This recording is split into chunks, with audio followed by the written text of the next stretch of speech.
Oh, welcome back to the wood shop. Yeah, it's kind of dusty out here, but it's my place and I enjoy it. I think we all have something like that sometimes. Now, I want to talk about a couple more knots that are interesting and useful. So, I'd like to talk about two half hitches to start with. And that sounds pretty simple. Just tie a loop around something, like in this case, this post, pull it up tight, run it through just like you would, and you put a little hitch in there, and now we're going to half hitch in there. Now we're going to do a second one. So if I want to back up and explain this, so if I go over the standing line the first time, that's what I want to do the second time.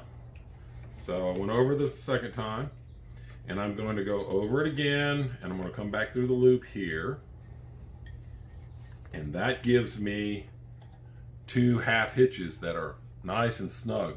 This is a very secure line for being able to tie off against a tree, particularly for the initial anchoring point of a rope. Let's do this again. And you can tie it by going over or under. Doesn't matter as long as you do it the same way every time. So if we go under and we go, we make our first connection there. Oops, let the pressure off there. Okay, we went under. So now we go under again, and we come up and we go through this, and it ties off, and you get two half hitches again, and it's a nice snug knot for what we're doing here. Okay, so the next one I want to look at is if you do this wrong.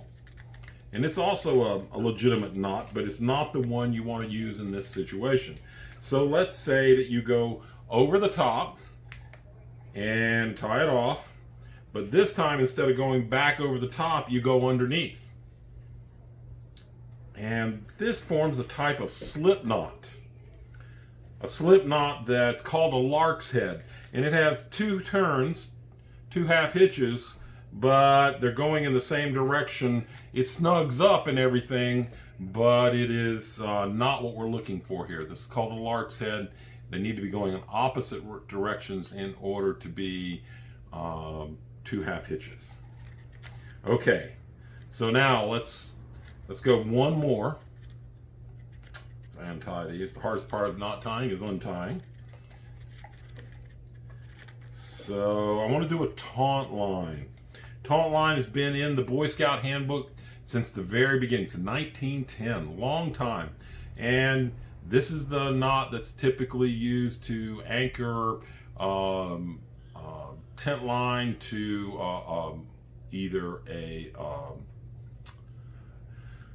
stake, a tree, something along those lines. And so we're going to do it, and it's kind of an unusual knot. So we're going to go out, we make a large loop. I pull it a little tight when I do it because I want it to work like right off. So just go ahead and make a loop, go through it first, and then you're going to repeat it again. So you get two of these, all right? And then you're going to go to the outside.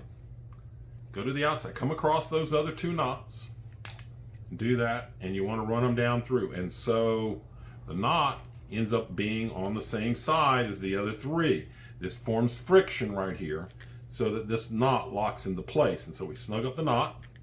And if you'll notice, as it's just sitting here, this knot deforms the rope to create a friction point. So as we tighten this up, this knot holds the rope in tightly, or we call it taunt. It's a taunt line. And that's what you would want if you were putting up your tent. So let's do it one more time together, okay? So we're going to untie it again. It's oftentimes difficult to untie a knot that's tight like that, taunt, but in this case it's not too bad. All right, so I'm going to pull it up. We make a large loop and we put it through one time, and then we do it again.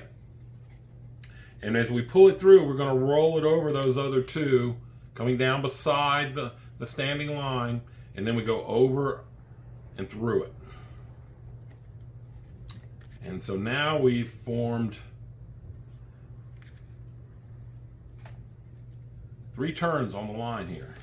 And when we snug this up, this gets really tight, and that's perfect. That's exactly what you want. Hope you have a good time using these knots, particularly out in the field. They're great to use. I hope you have a good day. Signing off from the old workshop. Come visit again. Bye-bye.